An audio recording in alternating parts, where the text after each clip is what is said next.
ये वचन को, यानी जैसे मैं कह रहा था ना कि जब समय आएगा तो आपको बताएगा परमेश्वर। तो ये कौन बताता है? ये आत्मा बताता है। क्या बताएगा? ये वचन को बताएगा। लेकिन वचन को कब बताएगा? जब ये वचन मेरे हृदय में लिखा रहेगा।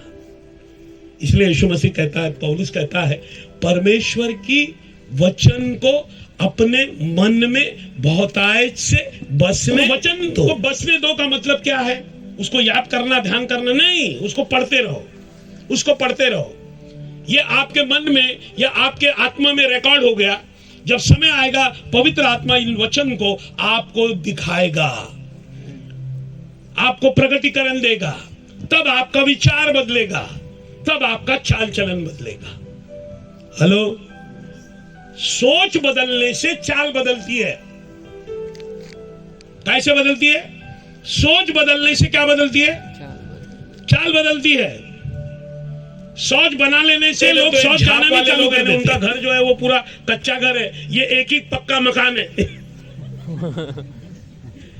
तो उन्होंने अपनी सारे जो क्या प्रेशियस थिंग है, उनके जो महत्व वाली चीजें सब उसके अंदर रखे हुए, यानी कपाट बना दिया एक जन ने उसको।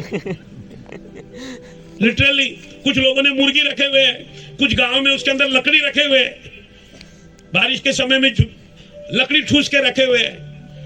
और सोच को किधर जा रहे हैं? बाहर ही जा रहे हैं। सोच नहीं बदलेगी तो सोच बनाने से कोई काम नहीं होगा। सोच बदलेगी तो क्या होगा? चाल बदलेगी। इसलिए 12:1 को रोमी 12:1 कहता है, 12:2 पढ़िए, रोमी 12:2। और उस संसार के सदृश न बनो, उस संसार के सदृश न बनो, परंतु तुम्हारी बुद्धि के नए हो जाए। जब तक बुद्धि नई नहीं होगी तब तक चाल चलन बदलेगा नहीं। तुम्हारे बुद्धि के नए हो जाने से तुम्हारा चाल चलन भी बदलता जाए।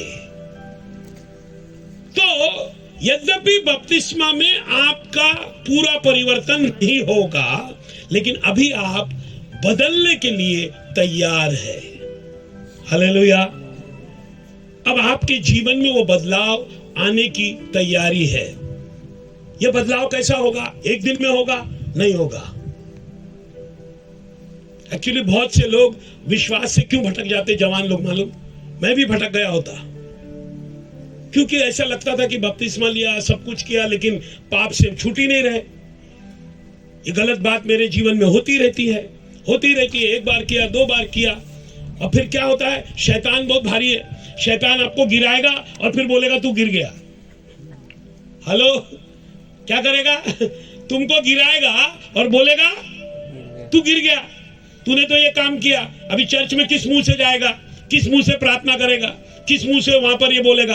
तू उधर खड़े रह के हालेलुया प्रेज द लॉर्ड बोलेगा, लेकिन तेरे अंदर तो विचार तेरे पाप है, तेरे सोच विचार पाप है। तूने इधर गलती किया, तूने आज गाली गलौज किया, तूने आज तेरी माँ से झगड़ा किया, और इधर आके पुलपिट पे खड़ा रह के गाना गा रहा है। ये दोष लगाने का काम है। ये कोष किसका है? शैतान का है। तो एक बात इस समय याद रखना कि ये शरीर और ये विचार ये पाप के अधीन में जरूर होंगे, लेकिन तुम्हारी आत्मा नहीं होगी। तो ये बदलेगा। 2 कोरिन्थियों उसका 3 अध्याय 18 वचन कहता, कैसे बदलेगा? 3:18। परंतु जब हम सबके उघाड़े चेहरे से प्रभु का प्रताप इस प्रकार प्रकट होता है, जिस प्रकार दर्पण में, तो प्रभु के द्वारा जो आत्मा है, हम उसी तेजस्वी रूप में अंश करके बदलते जाते हैं। Hallelujah, hallelujah. कैसे बदलेंगे? अंश यानी थोड़ा थोड़ा। एकदम से नहीं होगा। मेरे जीवन में एकदम से नहीं हुआ। एक रात में मेरे को लगा मैं बदल जाऊंगा, एक रात में मुझे लगा मेरी आत्मा बदल जाएगी, मेरे विचार बदल जाएंगे, मेरे चाल चलन बदल जाएंगे, मेरा खाना पीना बदल जाएगा, मेरा सब कुछ बदल जाएगा, मेरे बोलने में पवित्रता आ जाएगी। नहीं, लेकिन होगा। इसलिए हम अगर गिर भी जाए, भटक भी जाए, तो भी एक बात याद रखना, प्रभु ने तुमसे प्रेम किया, तुमको वह आत्मा दी है, तो परमेश्वर तुम्हारे जीवन में वो परिवर्तन लाएगा। बट क्या करना है? लगे रहो।